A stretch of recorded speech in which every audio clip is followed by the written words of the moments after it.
आप सभी भाई बहनों का आध्यात्मिक ज्ञानात्मक चैनल की ब्रह्म मुहूर्त ज्ञान उपदेश कक्षा में एक बार फिर स्वागत है।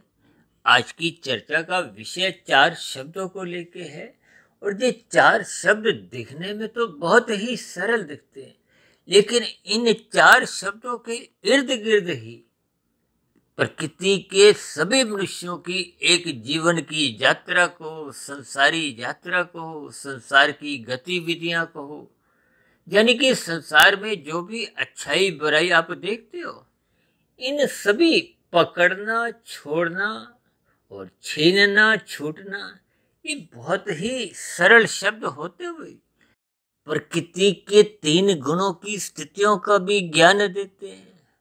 देखिए, काले रंग के शब्द अक्सर हम बार बार समझाते हैं, ये एक तामसी स्थितियां हैं। और क्योंकि शब्द भी देखिए छीनना है, कोई छीनना शब्द कोई अच्छा दृष्टिकोण से तो बोला नहीं जाता, और दूसरा ये छीनना शब्द एक काले रंग से दर्शाया। इसका अभिप्राय इस छीनने में एक तामसी वृत्ति है, एक अपराध की स्थिति कह सकते हो, एक पाप की स्थिति भी आप समझ सकते हो। और ये जो मनुष्य से नीचे की जो 80 लाख प्रकार की योनियां हैं, ये सभी अपना जीवन, ये मनुष्य जीवन में इनकी जो गतिविधियां, या अपराध कहो या पाप कहो, वो छीनने के कारण ही उनका कर्माशय बिगड़ा, उनके संस्कार बिगड़े, जिसके फलस्वरूप आज वो नीचे की योनियों में दुख भोग रहे हैं। तो परमात्मा की देखिए असीम कृपा सभी जीवों पर एक दया भाव की स्थितियां सदा ही एक आशीर्वाद रूप में बनी रहती है, विशेष रूप से मनुष्य से नीचे की योनियों में। देखिए, नीचे की 80 लाख प्रकार की योनियां हैं, जिसमें 20 लाख तरह की तो वनस्पति योनियां हैं। अक्सर एक साधारण मनुष्य सत्संग के अभाव में ये जो वनस्पति योनियां हैं, इनको योनियां नहीं समझता। आपके हमारे घरों में भले ही देखिए गमलों में पौधे लगे हों, चाहे आपके हमारे घरों के भीतर कोई इंडोर प्लांट जिनको कहते हैं वो भी लगे हों, उस पार्क में या और भी देखिए एक जंगलों की स्थितियां, और तो और आपके हमारे जीवन में प्रतिदिन जितनी भी सब्जियां आती हैं, जितने भी फल आते हैं, और तो और आपके हमारे घरों में जितने भी मिर्च मसाले हैं, दालें हैं, देखिए आप दाल चावल, ये सभी स्थितियों को आपको हमें प्रत्यक्ष आपका हमारा ये भोजन है। देखिए, ये सभी स्थितियां हम सभी भाई बहनों को ज्ञान पूर्वक समझनी चाहिए। ये सृष्टि का जो एक चक्र है, प्रकृति के 3 गुणों का जो एक प्रवाह है, आपके बड़े जो 3 शरीरों की स्थितियां हैं, स्थूल शरीर, सूक्ष्म शरीर, कारण शरीर। देखिए, स्थूल शरीर का अभिप्राय 84 लाख प्रकार की योनियों से है। ये बार बार बदलते रहते हैं। आपका हमारा जो मिला हुआ जीवन है मनुष्य योनि का, ये कोई स्थायी आपकी हमारी योनि नहीं है। इससे पूर्व की आपकी हमारी क्या योनि थी, आप और हम नहीं जानते। और वर्तमान जीवन में स्थूल शरीर की मृत्यु के बाद आपकी हमारी अग्नि योनि क्या होगी, उसका भी आपको हमें देखिए कोई बोध नहीं है। आप भाई बहनों को हो सकता है ध्यान हो, तकरीबन 4.5-5 वर्ष पहले हमने एक बहुत बड़ा वीडियो मनुष्य के मरने के बाद का अगला जन्म, जो लगभग 2.25 घंटे की एक वीडियो थी, उस पर हमने विस्तार से प्रकृति के 3 गुणों की स्थितियों का, आपके बारे जो 3 शरीरों की स्थितियों का एक संबंध जोड़ते हुए बहुत ही क्रमबद्ध तरीके से विभिन्न उदाहरणों द्वारा स्थितियों पर कुछ प्रकाश डाला था। अक्सर ऐसी वीडियो देखिए लंबी बन जाती हैं, और हम तो बार बार कहते रहते हैं कि प्रकृति के 3 गुणों की रसमय स्थितियों को समझो, जिसको स्वयं भगवान श्री कृष्ण जी ने गीता में एक गूढ़तम ज्ञान विज्ञान की संज्ञा दी है। लेकिन मनुष्य इन सभी स्थितियों को कोई विशेष महत्व नहीं देता, इसलिए तो उसका जीवन क्या है। देखिए, ये जो 2 शब्द राशि स्थितियां हैं, पकड़ना छोड़ना, ये आपके हमारे जीवन में अनादिकाल से बनी हुई है। भले ही देखिए वर्तमान समय कलयुग की स्थितियां हैं। अब कलयुग की स्थितियों का अभिप्राय क्या है कि तामसी वृत्ति के अधिक लोग होते हैं, लोगों में छीना झपटी की स्थितियां दिन प्रतिदिन बढ़ती जा रही हैं। इसलिए तो देखिए ये कलह का युग है, ये काला युग है, ये विभिन्न स्थितियों में देखिए आपने इनके अर्थ भावार्थ समझने हैं। आज देखिए परिवारों में भी उतना प्रेम मोहब्बत नहीं है जितना पहले के युगों में होता था। और तो और देखिए आज से तकरीबन 50-60 वर्ष पहले भी आपके हमारे जीवन में पारिवारिक स्तर पर जो जो एक शुभ संस्कार होते थे, उन संस्कारों में भी आज कमजोरी आती जा रही है। या यूं को कि आपके हमारे जीवन में धर्म की स्थितियां कमजोर होती जा रही, जिसके फलस्वरूप ये अर्थ और काम नाचने लगे हैं। अभी कुछ दिन पहले ही हमने देखी शादी के फेरे से संबंधित एक संध्या बेला ज्ञान कक्षा में एक वीडियो प्रसारित किया था। उसमें प्री वेडिंग की स्थितियां और भी देखिए आपके हमारे जीवन में जब मादक पदार्थों की स्थितियां, खाने पीने का एक स्थितियां बिगड़ने लगती हैं, तो ये सभी स्थितियां मनुष्य को सत्संग से दूर करती हैं, धर्म से दूर करती हैं। जब धर्म सत्संग ही आपके हमारे जीवन में कमजोर होने लगता है तो फिर ये अर्थ और काम बिगड़ने लगते हैं। और ये अर्थ और काम तब नहीं बिगड़ते जब आप सत्संग करते हो, ये रजोगुण को मर्यादा में रखते हो। शास्त्र तो बार बार कहते हैं रजोगुण की उपेक्षा करो, जबकि आज हमने जो 2 शब्द लिखे हैं पकड़ना छोड़ना, यानी कि आप और हम देखिए संसार को बार बार पकड़ते रहते हैं। पकड़ने का अभिप्राय आप और हम संसारी पदार्थों को, ये जो 5 आपके मेरे भोग विषय हैं, गंध, रस, रूप, स्पर्श और शब्द, जिनको मैं सरल शब्दों में देखिए सुख, सुविधा, स्वाद, सम्मान, सत्ता से जोड़ता हूँ। आज इन 5 स्थितियों में ही मनुष्य अपनी जितनी भी भाग दौड़ है, इन 5 स्थितियों को पाने के लिए, देखिए अक्सर हमारी चर्चाओं में लाभ, लोभ, संग्रह पर बहुत सी चर्चाएं होती हैं। ये लाभ का अभिप्राय देखिए एक सात्विक स्थिति से है। लाभ की तो कहीं भी शास्त्रों में भी कोई निंदा नहीं है, ये एक सात्विक स्थिति है। शास्त्र तो बार बार कहते हैं सत्वगुण की प्रशंसा करो, लेकिन रजोगुण की बार बार कहते हैं इसकी उपेक्षा करो, इसमें छलंगे मत लगाओ, इसको रसपूर्वक मत भोगो, केवल मर्यादा में। तभी तो हम कहते हैं कि सादा जीवन उच्च विचार। सादा जीवन का अभिप्राय आपका हमारा रजोगुण सत्वगुण की लगाम से एक नियंत्रित होना चाहिए। यही ज्ञान उपदेश तो देखिए प्रभु राम जी ने त्रेता युग में एक मर्यादाओं का पाठ पढ़ाया है। इसी मर्यादाओं को ही आगे धर्म से जोड़ते हुए प्रभु श्री कृष्ण जी ने अर्जुन के रथ के 5 घोड़ों की स्थितियों को, उनकी जो घोड़ों की लगाम है उसको अपने हाथ में रखते हुए यही एक ज्ञान संदेश दिया है कि आपको हमें अपना रजोगुण बिगड़ने नहीं देना। ये 5 भोग्य विषय क्या है? देखिए आपका हमारा स्थूल शरीर पृथ्वी, जल, अग्नि, वायु, आकाश का बना है। इनको तामसी कहा गया है।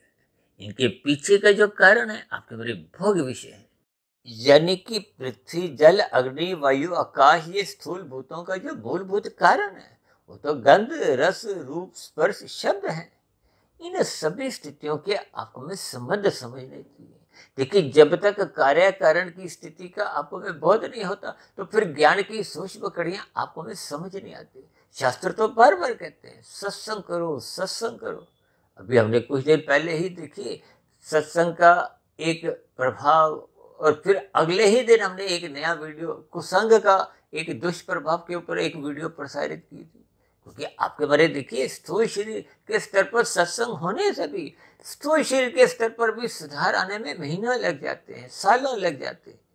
और यही स्थितियां देखिए हमने सूक्ष्म शरीर के स्तर पर समझाई थी कि आपके हमारे जीवन में सात्विक स्थितियां मन बुद्धि के स्तर पर सात्विक विचार बनने के लिए ये भी सालों लग जाते हैं।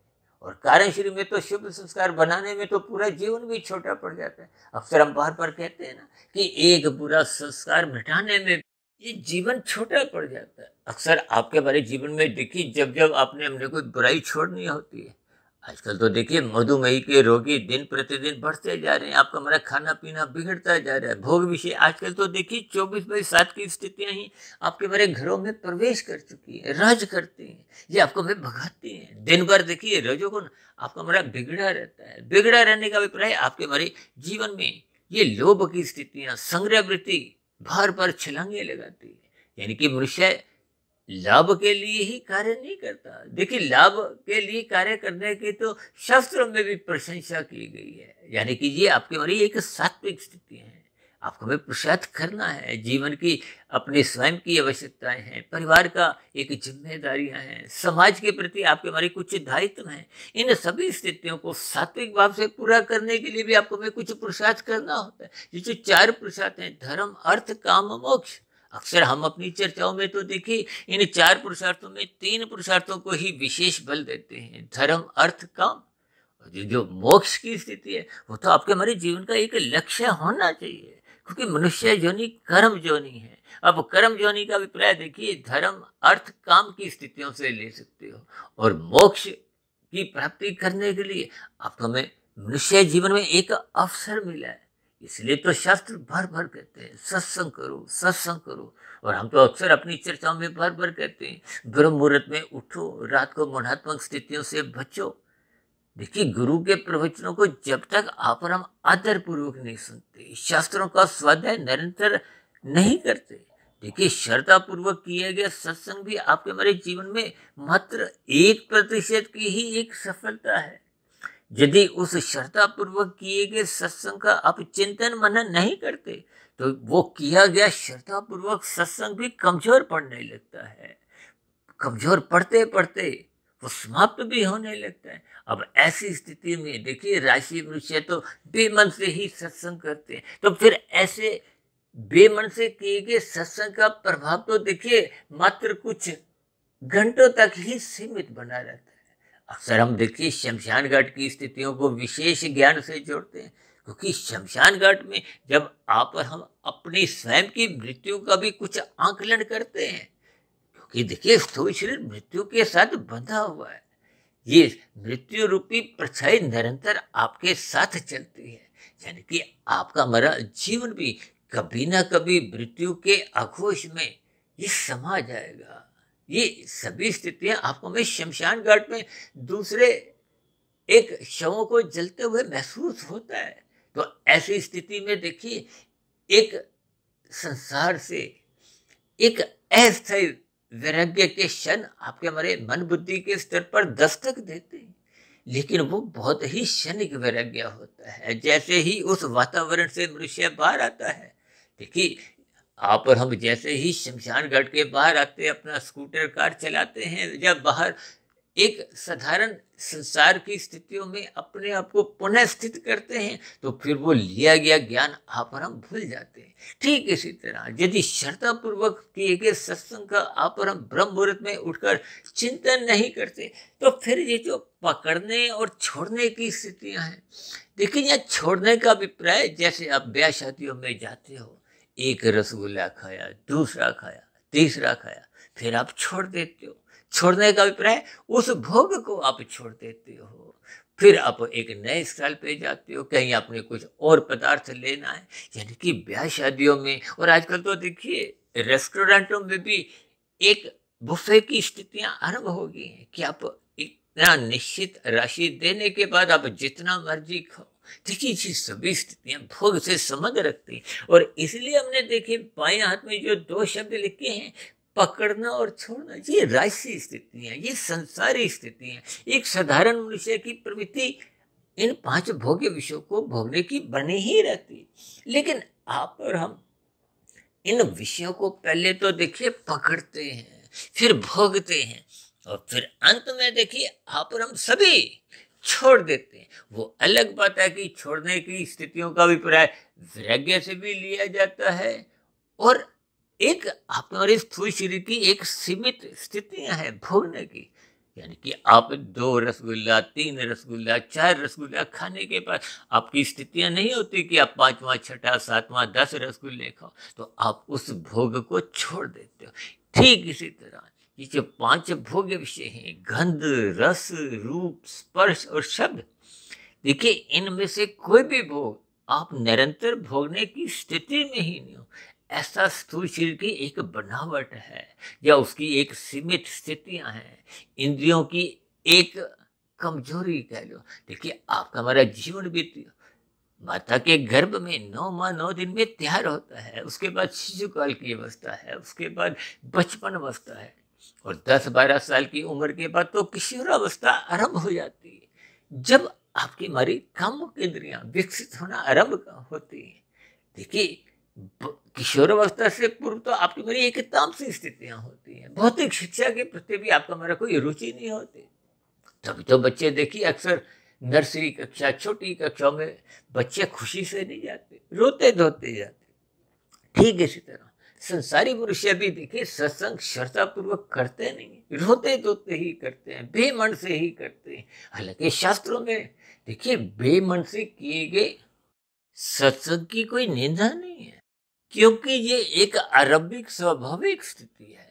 आज जो मनुष्य देखिए श्रद्धा पूर्वक सत्संग करते हैं, चिंतन मनन की स्थितियां करते हैं या योग की स्थितियों में भी स्थित हो गए, उनकी भी देखिए आरंभिक स्तर पर भले ही वर्तमान मनुष्य जीवन में या उससे पूर्व के किसी मनुष्य जीवन में ये आरंभिक स्थितियां बेमन से ही होती है, क्योंकि स्थूल शरीर के स्तर पर ये इंद्रिय दोष माना जाता है। क्योंकि आपका मेरा जो एक विषय भोगों की जो एक स्थिति है उनसे आपके हमारे शरीर का एक सजातीय संबंध है। इसीलिए तो स्थूल शरीर के स्तर पर इसको इंद्रिय दोष शास्त्रों में भी स्वीकार किया गया। जबकि दूसरी ओर आत्मा और परमात्मा ये एक चेतन सत्ता है। आत्मा ज्ञान स्वरूप है, परमात्मा अनंत स्वरूप सत्ता है। तभी तो आप और हम देखिए निरंतर जितने भी प्रयास करते हैं, आप कोई भी कर्म करते हो सुख पाने के लिए, और सुख संसार के जितने भी मायिक पदार्थ हैं, यानी कि जितने भी स्थितियां आप और हम पकड़ते हैं, चाहे ये 5 भोग्य विषयों की या संसारी उपलब्धियों की जितनी भी स्थितियां हैं, ये सभी की सभी भौतिक स्थितियां हैं। इन सभी स्थितियों में देखिए एक द्वैत की स्थितियां होती हैं। कोई भी सुख स्थायी नहीं है, ये माया स्वयं ही स्थायी नहीं है। देखिए शास्त्रों में प्रकृति के 3 गुण, तमोगुण, रजोगुण और सत्वगुण, इनको नित्य कहा गया, लेकिन ये जड़ है। जड़ का अभिप्राय अक्सर हम यंत्र से भी समझाते हैं। जैसे आपके हमारे घरों में देखिए कितने ही यंत्र हैं, वो बिना किसी शक्ति के वो कार्य नहीं संपन्न करते। और शक्ति का ही दूसरा नाम देखिए शास्त्रों में एक आत्मा और परमात्मा की एक शक्ति समझाई गई। आत्मा ज्ञान स्वरूप है, ये एक नित्य तत्व है। तभी तो हम अपनी चर्चाओं में बार बार सच्चिदानंद शब्द पर चर्चाएं करते हैं। सत्य शब्द प्रकृति के 3 गुणों के लिए कहा जाता है, जबकि ये जो माया, जो 23 तत्वों का जो एक परिवार है, देखिए 24 तत्वों का ब्रह्मांड पे हम अक्सर हमारी बहुत सी चर्चाएं होती हैं। आपके हमारे 3 शरीर, ये भी 24 तत्वों का एक पिंड है। और ये 24 तत्वों का पिंड को, और इसी तरह 24 घंटे की ये प्रतिदिन की स्थितियां हैं। देखिए इन सभी स्थितियों को सूक्ष्म स्तर पर आप जैसे जैसे इनके संबंध जोड़ोगे, तो शास्त्रों का जो जटिल ज्ञान है, जो आपको हमें आरंभिक स्तर पे समझ नहीं आता, बार बार मन में शंकाएं उठती हैं, तो फिर इन सभी स्थितियों को जब आप ज्ञान पूर्वक समझने लगोगे, तो फिर निश्चित रूप से परमात्मा को पाने का एक लक्ष्य बन जाता है। परमात्मा को पाने का लक्ष्य का अभिप्राय क्या है? मोक्ष की स्थिति, मायातीत की स्थिति, ये जन्म मरण की जो एक स्थितियां हैं, बार बार 84 लाख प्रकार की योनियों में कर्मों के आधार पर देखिए आपको हमें जन्म मरण की स्थितियों में गुजरना पड़ता है। इसलिए तो बार बार शास्त्र कहते हैं परमात्मा को पाने का लक्ष्य केवल मनुष्य जीवन में ही पाने की एक अवसर है, तो इस अवसर का आपको हमें लाभ उठाना चाहिए। जैसे खिलाड़ी खेलते समय अवसर का लाभ उठाते हुए उस मैच को जीत जाता है, ठीक इसी तरह हम सभी भाई बहनों को इस दिशा की ओर, यानी कि परमात्मा की ओर चलते हुए परमात्मा को पाने का लक्ष्य बनाना चाहिए। देखिए परमात्मा आनंद स्वरूप सत्ता है।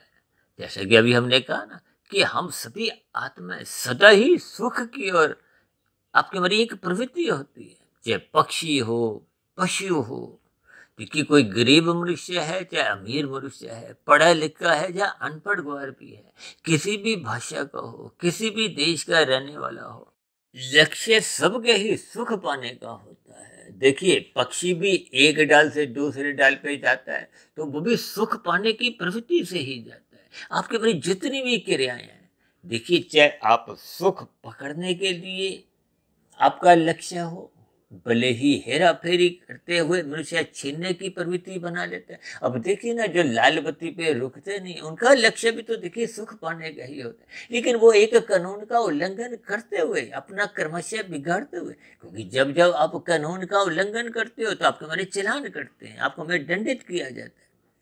ठीक शास्त्रों में समझाया गया कि पाप कर्म मत करो, निषेध स्थितियां यानी कि ये छीनने की प्रवृत्तियां मत बनाओ।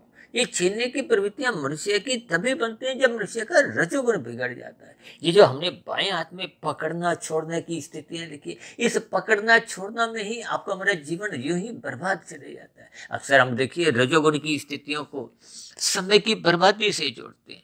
देखिए आपका हमारा लक्ष्य क्या है? परमात्मा को पाना। जब परमात्मा को पाने की लक्ष्य की दिशा की ओर आगे बढ़ना, यही तो मनुष्य जीवन का एक महत्व है। यानी कि मनुष्य जोनी पाकर आपको अपने जीवन का लक्ष्य परमात्मा को पाने का बनाना चाहिए। यही तो जीवन की एक जीत है। देखिए यदि आप और हम कारण शरीर में शुभ संस्कार नहीं बनाते तो शुद्ध कमाई होते नहीं। ये शुद्ध कमाई का अभिप्राय योग की स्थितियों से, कर्म योग, ज्ञान योग, भक्ति योग। और ये जो पकड़ना छोड़ना की जो एक स्थिति है, ये तो राशि स्थितियां हैं।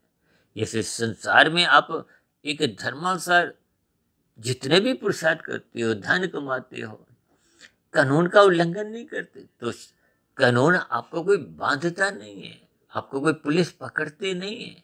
आप 10 घंटे मेहनत करो, 20 घंटे, चाहे 24 घंटे आप धन प्राप्ति के लिए ही कार्य करो, बशर्ते आप कोई कानून का उल्लंघन नहीं करो। आपके धन कमाने में किसी अन्य मनुष्य को पीड़ा नहीं हो, आपके धन कमाने में प्रकृति का कोई वातावरण दूषित ना हो, यानी कि कानूनों का पालन हो।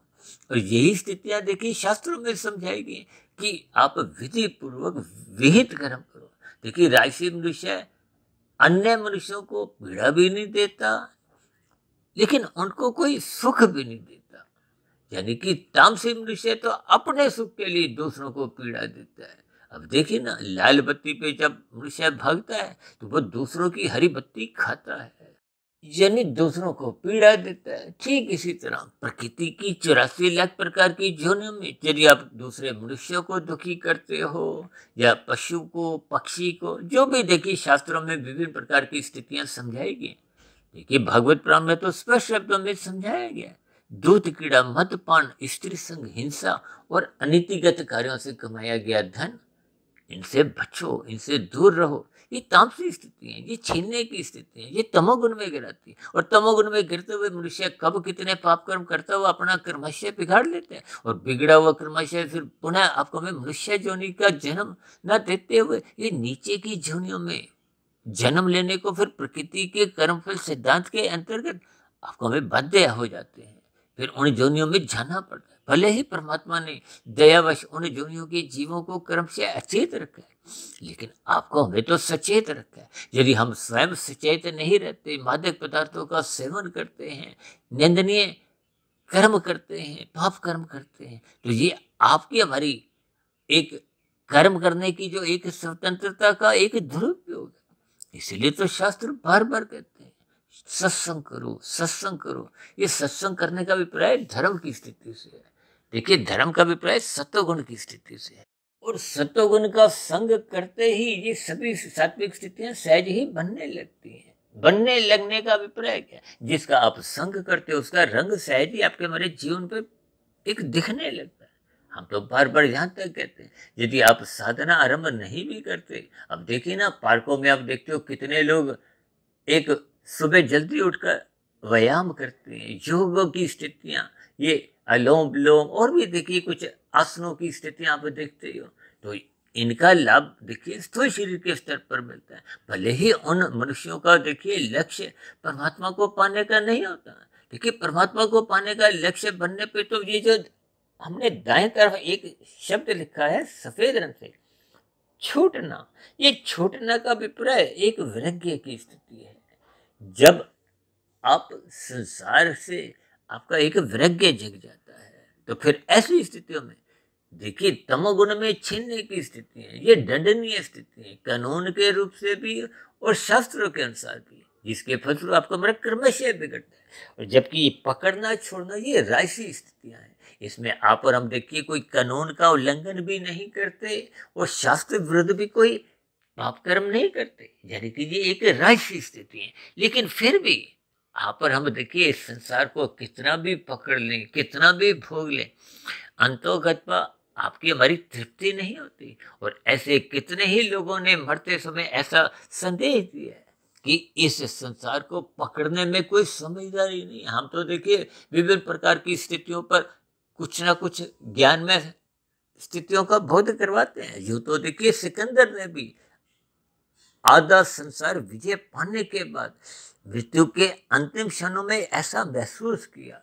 तभी तो उन्होंने अपने शिष्यों को ऐसा आदेश दिया कि मेरे दोनों हाथ शव के बाहर, यानी कि वो खाली हाथ दिखाओ, ताकि ये एक संदेश जाए कि ये जो रजोगुण को आप और हम जितना भी पकड़ते हैं अंत में ये छूट जाता है। देखिए भौतिक उपलब्धियां आप जितनी भी इकट्ठी कर लो, या तो आप जीते जी भी इनको देखिए भोग नहीं पाते, और मरने के साथ तो देखिए ये सभी स्थितियां समाप्त समझी जाती हैं। अब कितने ही आपने उद्योगपतियों की मृत्यु का समाचार सुना ही है। ऐसे कितने ही प्रधानमंत्री आए गए चले गए, कितने ही सुपरस्टार जिन्होंने फिल्मी जगत पर राज किया आए और गए। इसी तरह कितने ही नामी गिनामी खिलाड़ी, ऐसा नहीं कि केवल भारत में, विदेशों में भी। देखिए ये अनादिकाल से ये जन्म मृत्यु की स्थितियां आप और हम भली भांति समझते हैं, लेकिन अपने जीवन के महत्व को आप और हम समझते नहीं हैं। इसलिए तो आज मैंने वीडियो के आरंभ में ही समझाया था कि ये 4 शब्द बहुत ही साधारण दिखते हुए भी ये प्रकृति के 3 गुणों का बोध भी करवाते हैं। और यही स्थितियां जब आपके हमारी संसार से एक वैराग्य की स्थितियां बनती हैं, और ये वैराग्य की स्थितियां तो तभी बनती हैं ना जब परमात्मा से जुड़ने का आपको हमें महत्व समझ में आ जाता है। और ये महत्व तो तभी समझ में आता है जब आप गुरु के प्रवचनों को सुनते हो, शास्त्रों का स्वाध्याय करते हो, ब्रह्म मुहूर्त में उठते हो, तो फिर ये एक मनुष्य जीवन के जो एक महत्व का आपको में बोध होने लगता है। शास्त्र तो बार बार कहते हैं कि मनुष्य जीवन के महत्व को समझो, इसको अंतिम जन्म बनाओ, जबकि कि मिले हुए जीवन में स्थूल शरीर के रहते रहते कारण शरीर को 100% शुद्ध कर दो। और शुद्ध करने की प्रक्रिया का दूसरा नाम देखिए कर्म योग, ज्ञान योग, भक्ति योग की स्थितियां हैं। ये योग की स्थितियों का अभिप्राय क्या है कि जब संसार से आपका मेरा ज्ञान पूर्वक वैराग्य होता है तो फिर संसार छोड़ना नहीं पड़ता, वो छूटने लगता है। देखिए छोड़ने का अभिप्राय, अब जैसे मधुमेह का रोगी है, अब वो मिठाई इसलिए नहीं खाता कि उसका कोई मीठे पदार्थों से वैराग्य जग गया, वो तो उसकी मजबूरी है। इसलिए तो वो डॉक्टर से विभिन्न प्रकार की दवाइयां भी खाता है, कुछ ना कुछ मिष्टान मीठे पदार्थ खाने की अपने आप को स्थिति में लेकर आता है। देखिए ये सभी स्थितियों की आपको हमें अर्थ भावार्थ समझने, हम तो बार बार कहते हैं देखिए शाब्दिक स्थितियां तो 1% का ही महत्व रखती हैं, उस पर चिंतन करो, मनन करो। और चिंतन मनन करने की स्थितियां तो देखिए ब्रह्म मुहूर्त समय विशेष में ही एक विशेष प्रभाव डालती हैं, जब तमोगुण सो चुका होता है और संसारी रजोगुण अभी जगा नहीं होता। इस स्थिति विशेष का आप और हम देखिए जितना लाभ उठा सकते हैं उठाना चाहिए। इसलिए तो देखिए स्थूल शरीर के स्तर पर, सूक्ष्म शरीर के स्तर पर, कारण शरीर के स्तर पर, यानी कि तीनों ही शरीरों का लाभ होता है। और कारण शरीर में लाभ होने का अभिप्राय योग में स्थितियों से है, शुभ संस्कार बनने की स्थितियों से है। शुभ संस्कार जैसे जैसे बनते जाते हैं, वो पहले के जो बुरे संस्कार जो संसार को, भोगों को पकड़ने के लिए आपको हमें एक बाध्य कर देते हैं। और बाध्य होते होते जब आप परमात्मा स्थितियों में रहते हो, उन भोगों को भोगने के व्यसनी बन जाते हो, यानी जब लोलुपता पूर्ण रूप से बनी रहती है, तो ये निरंतर जो विषय भोगों को भोगने की एक लोलुपता मनुष्य को पाप कर्म करने को बाध्य कर देती है। ये पाप कर्म का अभिप्राय ये देखिए छीनने की स्थितियों से है। इसलिए तो हमने देखिए इन सभी शब्दों के मध्य एक सफेद रंग का प्रश्न चिन्ह लगाया, ताकि इन सभी स्थितियों के परिणामों पर आप और हम चिंतन करें। क्योंकि मनुष्य जीवन में ही आप और हम विवेक शक्ति जगा सकते हैं। विवेक शक्ति जगती है निरंतर श्रद्धापूर्वक सत्संग करने से, शास्त्रों का स्वाध्याय करने से, गुरु के प्रवचनों को सुनने से। जब ये सभी सात्विक स्थितियां मजबूत स्तर पे होती हैं तो फिर सहज ही आपका मेरा प्रकृति के 5 विषय भोगों से ज्ञान पूर्वक वैराग्य जगने लगता है। और शास्त्रों में तो विभिन्न प्रकार के जो कर्म कांड समझाए गए हैं, उनको यदि आप और हम ज्ञान पूर्वक करते हैं तो ये वैराग्य जगने की संभावनाएं अधिक होती हैं। और यदि आप और हम ये कर्म कांड सात्विक स्थितियों में लोभ से या भय से ही अपने आप को स्थित करते हैं, जो कि अक्सर कलयुग में आपके हमारे घरों में कुछ ऐसी ही स्थितियां देखने को मिलती हैं, तो फिर वो सात्विक स्थितियां अस्थायी बनती हैं। तो फिर ऐसी स्थिति में आपका मतलब भोगों के प्रति यानी कि ये पकड़ने छोड़ने की स्थितियां निरंतर बनी रहती हैं, यानी कि आपके हमारे जीवन में ये लोभ संग्रह की प्रवृत्तियां। तभी तो आज संसार में देखिए विभिन्न प्रकार की हेरा फेरी, चोरी डकैती, आजकल तो डिजिटल अपराध कितने बढ़ते जा रहे हैं। ये सभी छीनने की स्थिति है, तामसी स्थिति है। ये आपका हमारा कर्मशय बिगाड़ते हैं, और बिगड़ा हुआ कर्मशय फिर मरने के बाद यानी कि स्थूल शरीर के मरते ही ये नीचे की योनियों में जन्म लेने को बाध्य कर देते हैं। देखिए कर्मफल सिद्धांत के अंतर्गत जैसी जैसी स्थितियां बन जाती हैं, उन बनी हुई कर्मशय संस्कारों की स्थितियों के आधार पर ही अगली योनि का निर्धारण होता है।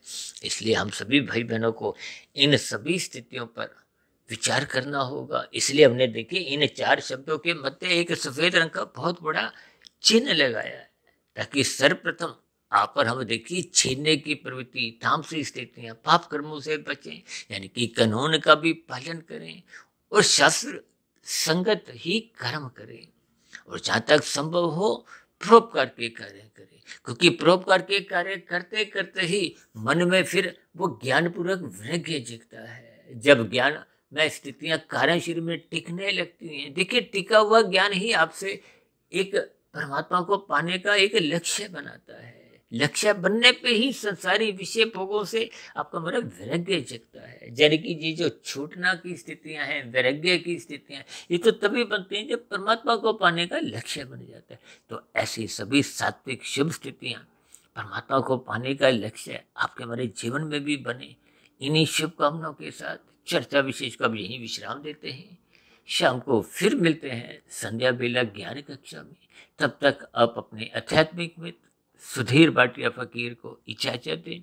फिर भी आज की वीडियो संबंधित कोई बात आपको समझ नहीं आई हो, या वीडियो संबंधित आपके मन में कोई प्रश्न उठ रहा हो, या मेरी ही कही गई बातें आपको तर्क संगत सही नहीं लगी हो, या कही गई बातों पर आपकी कोई विशेष टिप्पणी हो, आपत्ति हो, शिकायत हो, इन सभी स्थितियों का नीचे दिए गए कमेंट्स बॉक्स पर, यानी कि आपके प्रश्नों का, सुझावों का और शिकायतों का नीचे दिए गए कमेंट्स बॉक्स पर सदा ही स्वागत है।